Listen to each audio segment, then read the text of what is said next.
Si está enterrada, cava hasta que encuentres la verdad. Sin ella será imposible que tú y otros vivan en paz. Si está tapada la verdad con polvos raros, sopla con tus pulmones, bárrelos con los dedos de las manos. Sin verdad, la mentira se ríe. Será una amenaza, una eterna noche. Verás cómo la alegría se deprime.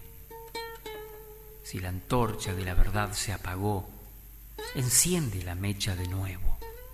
Si no tienes fósforos, si no posees encendedor, frota con tus manos 2 palos y haz que arda la fogata a tu alrededor.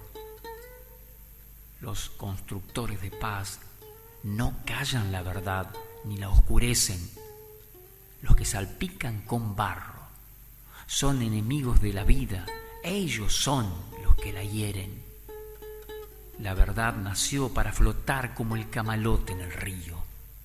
Si se sumerge es porque alguien la hunde con un sentido. La verdad enaltece e ilumina al hombre.